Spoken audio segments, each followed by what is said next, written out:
अस्सलाम वालेकुम एवरीवन। आज हम स्टार्ट करने लगे हैं एसोफेगस का आखिरी टॉपिक हमारी जीआईटी पैथोलॉजी में से, जो कि है एसोफेजियल ट्यूमर्स। और इसमें हमने सिर्फ दो ही ट्यूमर्स को पढ़ना है, जो कि एक है oesophageal adenocarcinoma and the second one is squamous cell carcinoma. ये दोनों बहुत ज़्यादा इंपॉर्टेंट इस वजह से क्योंकि एडिनोकार्सिनोमा एसोफेगस का ये तो बार बार आपके क्वेश्चंस में आता है, एसईक्यू में रिपीट होने वाला, बार बार रिपीट होने वाला टॉपिक है। और जो हमारा स्क्वेमस सेल कार्सिनोमा है, जो भी हम बाद में पढ़ेंगे, वो भी आपका बहुत ज़्यादा दफ़ा आता है। ठीक है, सो इसको आपने अच्छे से कर लेना और बहुत सिंपल है। मैंने आपको एक डिजीज पैथोलॉजी अभी थोड़ी देर पहले बताई थी। सबसे पहले मैंने आपको बताया था कि एक डिजीज होती है गर्ड, जिसको हम कहते हैं गैस्ट्रो एसोफेजियल रिफ्लक्स डिजीज। अगर किसी को क्रॉनिक गर्ड होता है तो उसके अंदर बन जाता है बैरेट्स एसोफेगस, यानी कि उसका जो एसोफेगस का नॉर्मल एपिथेलियम है वो चेंज हो जाता है into the intestinal type of epithelium. और जिन लोगों में ये बैरेट्स एसोफेगस में इंटेस्टिनल टाइप ऑफ एपिथेलियम बन जाता है, यानी कि एपिथेलियम नॉर्मल का मेटाप्लेजिया हो जाता है, उनमें बहुत ज्यादा चांस होता है कि वो जो मेटाप्लास्टिक एपिथेलियम है वो कहीं ना कहीं किसी ना किसी जगह डिस्प्लेजिया शुरू कर देता है।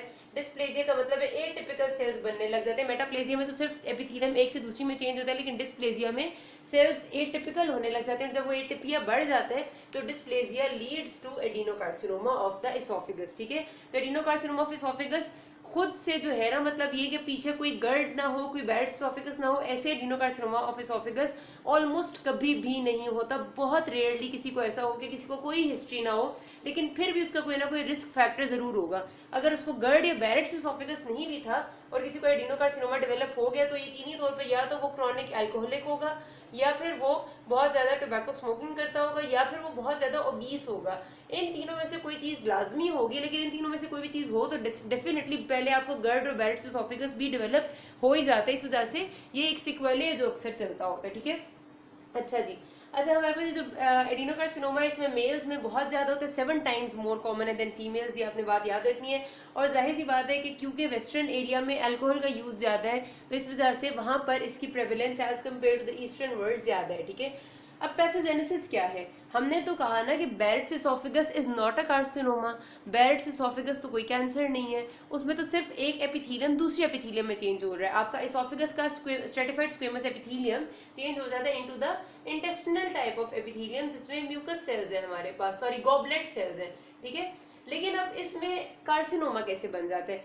बेसिकली जब ये कंडीशन परसिस्ट करती है तो आपको पता है कि स्क्विमस, ये जो स्ट्रेटिफाइड स्क्विमस एपिथेलियम है, ये चेंज हुआ है इनटू द इंटेस्टिनल टाइप, यानी कि सेल्स ने अपने आप को चेंज किया। ठीक है, जब भी एक बात याद रखना कि सेल्स अपने आप को चेंज करते हैं ना, एक सेल फॉर्म किसी और सेल फॉर्म में, सपोज पहले वाली सेल फॉर्म ऐसी थी और अब वाली सेल फॉर्म ऐसी है, तो एक सेल जब भी दूसरे सेल में चेंज होते हैं तो हमेशा कोई ना कोई चेंजेस आती हैं दैट ब्रिंग्स द म्यूटेशन।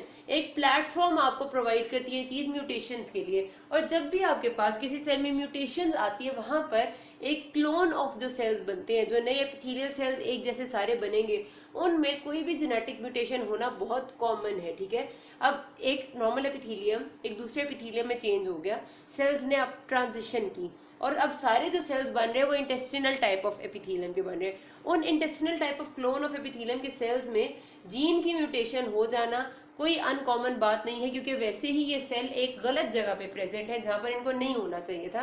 तो नॉर्मली क्या होता है कि आपका TP53 की ही अक्सर म्यूटेशन हो जाती है, जो मोस्ट कॉमन आपको पता है कि ट्यूमर सप्रेसर जीन है। और जब इस TP53 की म्यूटेशन हो जाती है तो it leads to uncontrolled growth of cells, और जब आपकी अनकंट्रोल्ड ग्रोथ ऑफ सेल्स होती है तो यही आपका एडिनोकार्सिनोमा बन जाता है। एडिनोकार्सिनोमा का मतलब है कि जिसका पैटर्न ऑफ अपेयरेंस होता है वो ग्लैंडुलर होता है, उसमें ग्लैंड्स की फॉर्म में एग्जिबिशन होती है, इसलिए हम इसको एडिनोकार्सिनोमा कहते हैं। अच्छा, देन हमारे पास सिर्फ TP53 की म्यूटेशन पॉसिबल नहीं है, इसमें और भी जीन्स की म्यूटेशन हो सकती है। दो चार मैं आपको इसलिए बता देती हूँ क्योंकि आपके MCQ या SCQ में आपसे कभी कभार पूछ लेते हैं। तो आपके पास CERB, या आपने सिर्फ ना लिख लेना अपने पास, ये याद कर लेना एक थोड़े से। ठीक है, then cyclin D1 HER2 cyclin D1। ठीक है, देन आपका जो नॉर्मल उसमें था आपका ब्रेस्ट कैंसर में HER2 जीन, HER2 न्यू जिसको हम कहते थे। उसके बाद है आपकी RB जो रेटिनोब्लास्टोमा फैक्टर होता था, एंड P16। ठीक है, ये बहुत ज्यादा लंबा हो जाएगा, लेकिन ये कुछ जो है ना CERB cyclin D1 HER2 RB और TP53 तो मेन है, इनको याद रख लेना, क्योंकि ये मैं आपको बता रही हूँ कि जब भी एक एपिथेलियम दूसरे में चेंज हो रहा है तो किसी भी जगह पर जेनेटिक म्यूटेशन भी आ सकती है, और जहां जेनेटिक म्यूटेशन आ गई वहीं से डिस्प्लेजिया शुरू हुआ, वहीं से कार्सिनोमा डेवलप होने लग जाएगा, ठीक है। So this is the basic pathophysiology, इसमें कोई ऐसी नई अलग सी अनोखी सी बात नहीं है। इसकी आप मॉर्फोलॉजी देखते हैं एडिनोकार्सिनोमा की, तो आपको कैसे नजर आती है? सबसे पहले तो जाहिर सी बात है कि हमने कहा था कि ये क्रॉनिक गर्ड के रिजल्ट में बनता है, और गर्ड किस जगह पर होता है? लास्ट पोर्शन ऑफ इसोफेगस में, यानी उस पोर्शन में जो स्टमक से उसका जुड़ रहा होता है, उसको हम कहते हैं distal third of the oesophagus. तो distal third of the oesophagus में आपको एडिनोकार्सिनोमा नजर आता है। और जब आप पहले ग्रॉस में देखेंगे तो आपको रेज्ड पैचेस नजर आएंगे, जाहिर है प्रोलिफरेशन होती है ना कार्सिनोमा के, अनकंट्रोल प्रोलिफरेशन, तो आपको पूरा इसोफेगस में रेज्ड पैचेस बने हुए नजर आते हैं, बड़े बड़े पैचेस नजर आते हैं जो आपके इसोफेगस के ल्यूमेन को ऑब्स्ट्रक्ट कर रहे होते हैं।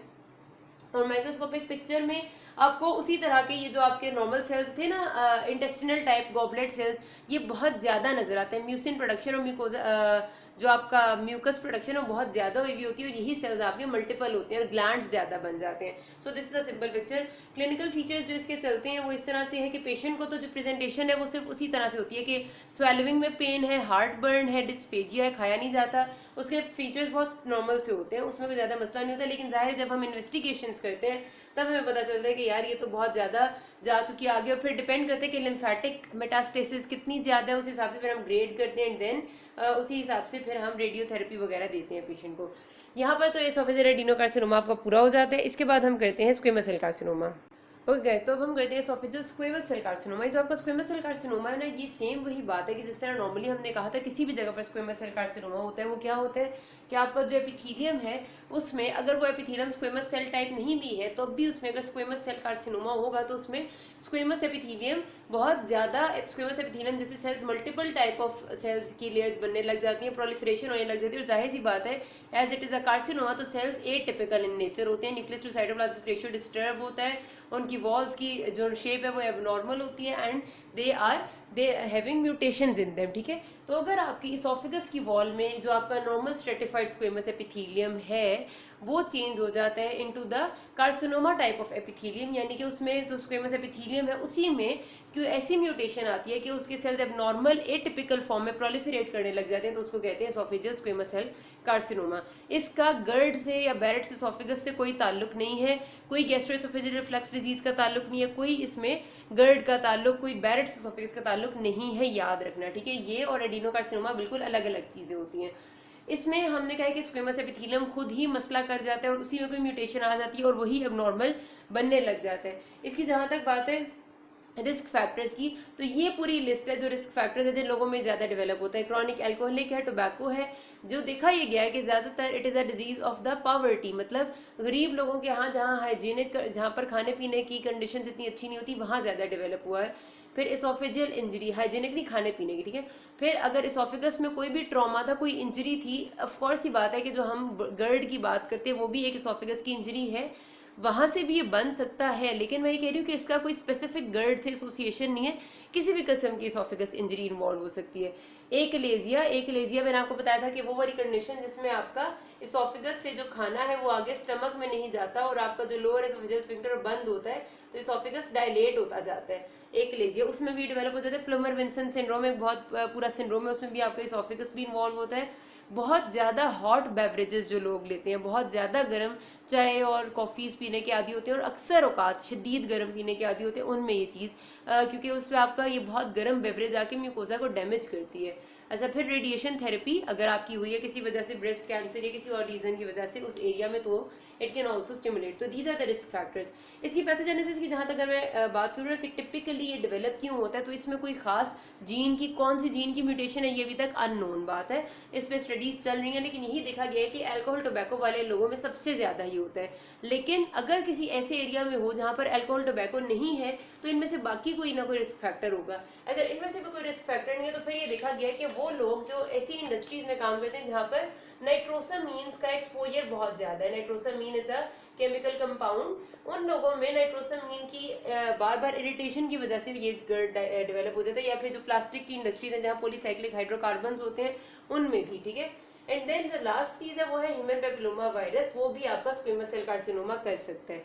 जब आप इसकी मॉर्फोलॉजी देखते हैं ना, तो मॉर्फोलॉजी में आपको पहली बात तो ये डिफरेंशिएटिंग आपने याद रखनी है कि ये मिडल थर्ड ऑफ इसोफिगस में होगा। यानी अगर ये पूरा इसोफिगस है ना, बैरेट्स वाला सॉरी जो एडिनोकार्सिनोमा था वो डिस्टल थर्ड आखिरी पोर्शन ऑफ इसोफिगस में होता था, ये मिडल थर्ड ऑफ इसोफिगस में ज्यादा होता है। और आपका नॉर्मल स्क्वेमस एपिथेलियम सारा का सारा है ना पैचेस की फॉर्म में बहुत बड़ा हुआ होता है उस एरिया का, इतना कि वो सेंटर में आके ल्यूमेन को ऑब्स्ट्रक्शन दे रहा होता है। ग्रे वाइट पैचेस होते हैं और इतने बड़े बड़े होते हैं कि वो सेंटर में आके ऑब्स्ट्रक्शन दे रहे होते हैं ल्यूमेन को, ठीक है। इन या दो तरह के पैटर्न से ग्रो कर सकता है, या तो ये हो कि जिस तरह आपका पोलिप नहीं बनता कि एक ही पैच है जो बड़ा होता जा रहा है और ल्यूमेन में निकल के उसे ऑब्स्ट्रक्ट कर रहे हैं, या फिर दूसरी जो फॉर्म होती है वो डिफ्यूज फॉर्म है, ठीक है। एक फॉर्म मैंने भी आपको बताई कि ये है कि एक ही पैच है जो बड़ा हुआ है और वो इतना बड़ा हो गया है, और दूसरी फॉर्म ये है कि डिफ्यूजली सारा एरिया आपका बड़ा होता जा रहा है और ग्रो कर रहा है, ठीक है। इनफिल्ट्रेटिव डिफ्यूज पैटर्न, तो इन दोनों पैटर्न से ग्रो जब भी करेगा तो ज़ाहिर ल्यूमेन को किसी ना किसी तरह ऑब्स्ट्रक्ट करेगा, और फिर आपका ना सिर्फ क्योंकि ये इसोफिगस में बढ़ने वाली मैस है ना सिर्फ इसोफिगस को इफेक्ट करता है, बल्कि आपका इसके आगे ट्रेकिया पड़ा हुआ है, आपका रेस्पिरेटरी सिस्टम पड़ा हुआ है, उसको भी इफेक्ट करके आपके नमूनिया जैसे सिम्टम्स भी आने लग जाते हैं पेशेंट को, ठीक है। और अगर आपकी वॉल रप्चर हो जाए इसकी इसोफिगस की तो ना सिर्फ आपका सेप्सिस हो जाता है, पूरी बॉडी में बैक्टीरिया इन्फेक्शन वगैरह होने का चांस बढ़ जाता है, बल्कि हेमरेज भी बहुत चीज होता है कि which can lead to death of the patient. फिर कितना ज़्यादा ग्रेड इसका डिपेंड करता है कि जितनी ज़्यादा मेटास्टेसिस होगी कैंसर की उतना ही हाई ग्रेड कैंसर होगा, और मेटास्टेसिस भी फिर डिपेंड करती है कि कौन से लिम्फ नोड्स में गई हुई है। लिम्फ नोड्स भी लेवल वाइज है कि अगर ऊपर वाले इसोफिगस में होगा तो कोई और लिम्फ नोड्स होंगे, सर्वाइकल होंगे, मिडिल में होगा तो मीडियास्टिनल होंगे, लोअर में होगा तो एब्डोमिनल होंगे, तो इस तरह से लिम्फ नोड्स वेरी करते हैं, ठीक है। क्लिनिकल फीचर्स पेशेंट के कोई डिफरेंट नहीं होते, डिस्फेजिया, हार्ट बर्न, खाने नहीं हो रहा, पेन और स्वेलविंग है, वही क्लिनिकल सिंपल से फीचर्स होते हैं, उनमें कोई डिफरेंस नहीं आता। लेकिन हमें डायग्नोसिस करना होता है हिस्ट्री एंड एग्जाम उससे इन्वेस्टिगेशन से, ठीक है। और अब तो क्योंकि जाहिर सी बात है कि इंडोस्कोपी वगैरह जल्दी कर ली जाती है इसलिए जल्दी डायग्नोस हो जाता है, अदरवाइज तकरीबन पहले ऐसा होता था कि जब तक ये डायग्नोस होता था तब तक आधे से ज़्यादा कैंसर आपकी इसोफिगस को छोड़ के बल्कि बाहर भी इन्वेड कर चुका होता था। सो यहाँ पर ये बात हमारी ख़त्म होती है, इन दोनों को अच्छे से कर लेना, फिर हम स्टमक स्टार्ट करेंगे। अब इसके बाद कोई मसला हुआ you can ask me. Thank you.